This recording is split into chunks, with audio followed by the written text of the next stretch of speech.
Honored to introduce her is Madison Sheehan, the Deputy Director of Immigration and Customs Enforcement. Madison Sheehan.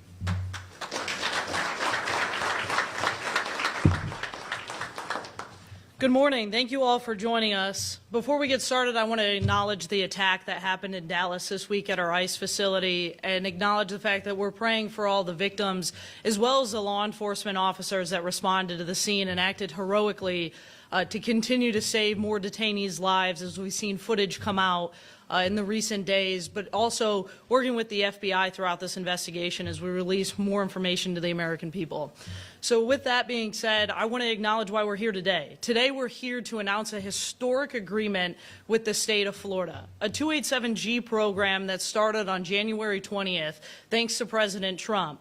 After the passage of the big beautiful bill, we were able to put in historic funding into our 287G officers. This is funding that can go straight to equipment, to the work that's being done out on the street, and to other supplies and resources that our officers need. The state of Florida has truly put up historic numbers of support for our 287G program, with over 4,700 officers statewide executing arrests on criminally illegal aliens, to include a Mexican citizen that was arrested by the Highway Patrol for DUI, battery, disorderly conduct, and the list goes on, including a Polk County arrest of somebody convicted of fraud over $20,000, including had been removed from the United States more than 3 times. We also have a list of arrests here for Mexican citizens, including possession of methamphetamines, burglary, resisting arrest. We have Venezuelans with a list of drug paraphernalia and large amounts of drugs in their possessions. We've had misuse of passports, fraud, misrepresenting themselves, concealing of dangerous weapons, and the list goes on and on. But then to Governor DeSantis' commitment to the people of Florida, we truly have a historic partnership, a partnership that we don't see anywhere else nationwide, a partnership that has made it a priority to make sure that President Trump's immigration policies and enforcement is enforced every single day. And I always remind people that the men and women of ICE enforce immigration law as it's written. They all go out every day to remove the worst of the worst from the streets of America. That's gang members, murderers, rapists, and the people of Florida are grateful for the work that Governor DeSantis, his state troopers, sheriffs, and everyone statewide continue to do on a daily basis. And so today we're going to announce funding that was able to go to the state and local law enforcement officers that will affect their bottom line and help them with more equipment, more transparency, and be able to affect immigration law nationwide. This is a partnership that we're here to brag about, a partnership that Governor DeSantis has made a priority, so that way we can let everyone know how important it is to be a part of our 287G program. This program not only goes after targeted criminal aliens, but it also goes out and looks for the unaccompanied minors who crossed the border in the previous administration. We know that we have over 100,000 to 500,000 minors who cross the border, and we are looking for those minors every single day, and we have worked to locate those nationwide, but in the state of Florida, we've seen a huge partnership with that, and I'm grateful for the state to be able to make that a priority and work with us.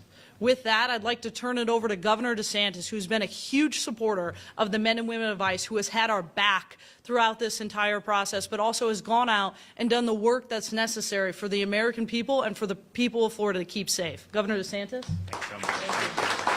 Thank you. Well, thank you, Deputy Director. Welcome to Tallahassee. There'll be a lot of folks here watching TV tonight to see Florida State against Virginia, and I can tell you if they take care of business, next weekend is going to be wild here. It'll be undefeated Miami coming in, and probably the most significant game we have had in this state in a long time. I see JD, our lottery secretary, Yeah, he played for the Seminoles in the glory days, and like last year, every time he'd see me, just shake his head because, it was tough, but the year before was great. So people are really excited about that, and so, we wish them well tonight, and next weekend will be pretty crazy here in the Sunshine State. I also, just because, this is the type of guy I am, I do want to wish our First Lady a happy wedding anniversary, because that's our 16th anniversary today. Last year was 15. That's a pretty big milestone, and so I had all this great stuff planned. I mean, I really was planning something great, and those plans got interrupted by a young lady named Helene, who came screaming down the west coast of Florida, and that was really difficult. And then we had to deal with Mr. Milton after that, and so that was a 4 to 6 week blur that we weren't able to do. So happy 16th anniversary to Florida's First Lady, my wife, Casey. We love you. And I also want to thank everybody who's here. I see a lot of folks here in attendance who are working very hard on this. Mark Glass from FDLE has leaned in tremendously. They were right there with Director Kerner signing a 287G agreement literally on day one. As soon as DHS was in place under Donald Trump, they were ready, willing, and able to do that and step up. And I think our state agencies have really led the way on so many of this stuff. I also see our Chief Financial Officer, Blaise Ngolia. I want to thank him for what he's doing. He's helping within the confines of his office on the illegal immigration issue, but he, as a senator, really helped draft the legislation that we've put in place over these years that makes Florida the most effective state in offering support for the Trump administration in this really, really important mission.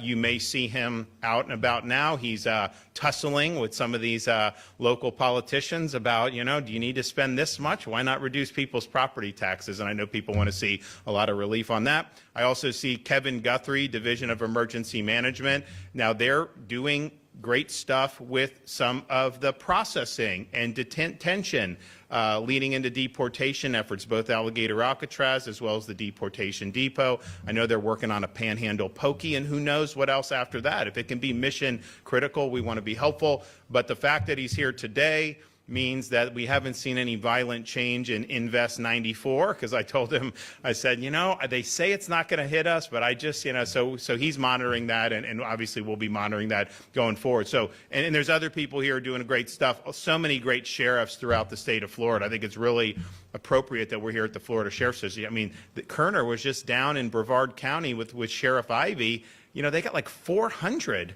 in a 4-day operation, 400 illegal aliens that were arrested and will be processed out of this country.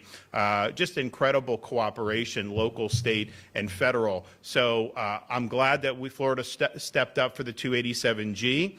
I'm glad we imposed a legal duty, and the Attorney General was quarterbacking this as the Chief of Staff in my office when we did the special session.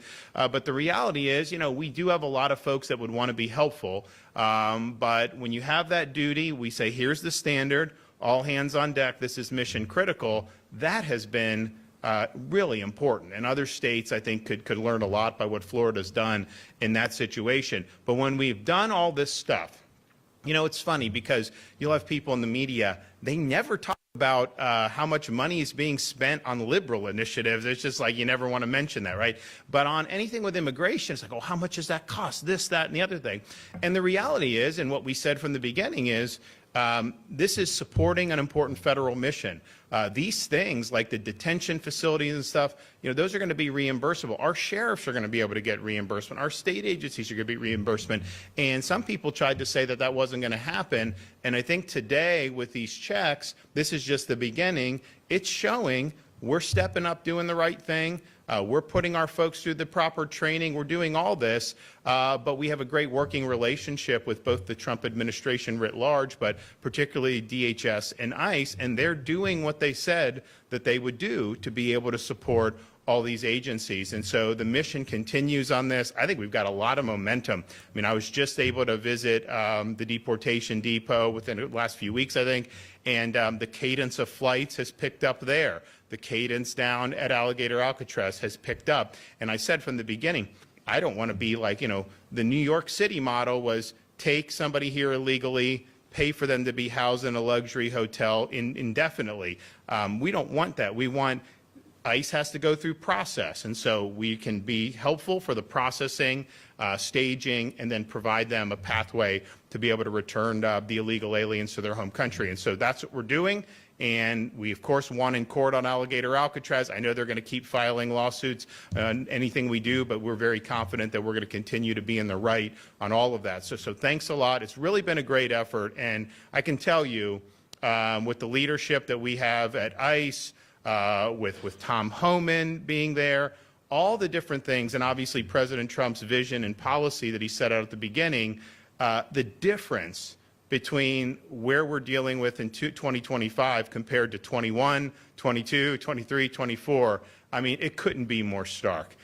We were in a situation where ICE was getting no support from the White House under Joe Biden as president. There were illegal aliens released based on administration policy. You know, we had people that were victimized by criminal aliens because of the lax attitude, well, actually the intentional attitude of the Biden administration.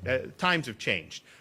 This is an important mission. You have all hands on deck, and we want to make sure that coming to America is done lawfully. We want to make sure that our borders matter and that the laws of our state are upheld. And the final thing I'm going to say is this. Florida is not Portland. If you think you can go and launch attacks against ICE agents in this state, you got another thing coming. We will hold you accountable very swiftly and very severely. The people that are working for ICE are being charged with enforcing the laws of the United States of America. You know, we have a process where if you don't like those laws, you can elect people that will try to change those. But what you don't do is take the matters into your own hands and launch attacks against people that are simply doing their job. And I was here for the 4 years when the border was left open, laws weren't being enforced. They never changed the law. They never actually delivered. They wanted an amnesty, but they never did it in law. It was a de facto amnesty because they knew if they campaigned on that, they would lose even worse. And so the American people have spoken. They want the border enforced, and they want interior enforcement of the laws of this land. And that's what the men and women who work for DHS are doing with our support. It's an important mission, but it's a mission that flows from the laws that are in place in this country and the election results that occurred in November of 2024. So we stand with the folks who are wearing the uniform. We are not going to tolerate any of this that you see in some of these other jurisdictions. And so just be forewarned, if you want to take a pot shot at an ICE agent or any law enforcement, you are going to have severe consequences. And one of the fellows that will be responsible for ensuring that the state continues that is our Attorney General. James Uthmeyer has done as much in a short period of time as anyone I can remember who's been serving in that office. And of all the issues that he's tackled, and there have been very many, I don't think you have an Attorney General anywhere in the country that's been more strong on helping advance President Trump's agenda on securing our border and making sure our immigration laws are enforced. And so it's an honor for me to be able to bring him up to the podium now.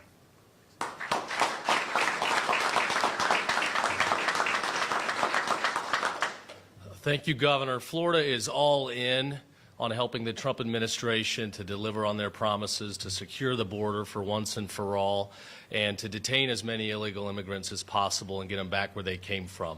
All of our agencies working with all of our state law enforcement, all of our sheriffs, that only happens because of the leadership of Governor DeSantis at the top. The tone is set. We have our orders, and we're going to carry them out, and we will deliver for the Trump administration.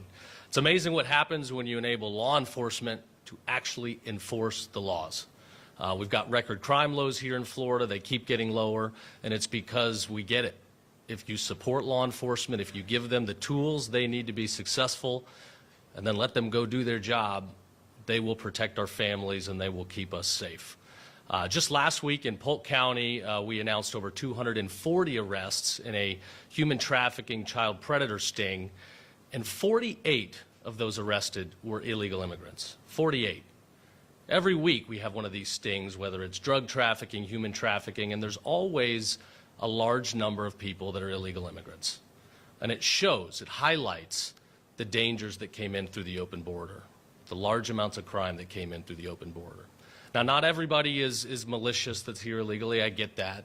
And to those people, I say, take the federal government up on their offer, the $1,000 and the free flight back to where you came from, where you remain eligible to come into this country lawfully.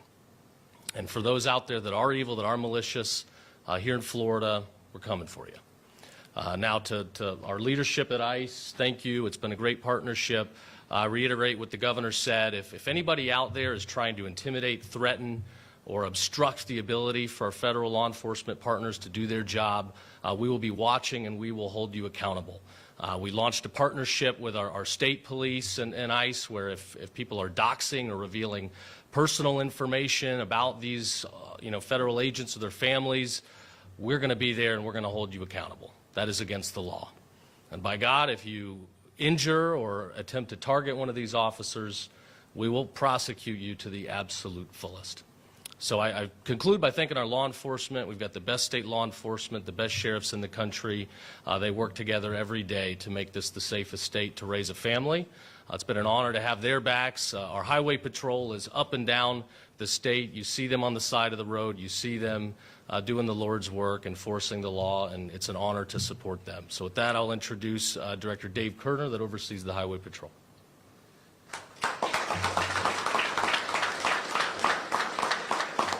General, thank you for that introduction, and given my present company, there's really not much more that I can add to this dialogue, but I do want to take a moment because there's a part of my job and my responsibilities that I cherish, and that's being a part of this initial effort in the state of Florida to lead the nation in immigration enforcement, and that is happening because of the leadership of our governor, who's been the tip of the spear, leadership of our president, and just incredible partners at ICE, at DHS as a whole, Border Patrol.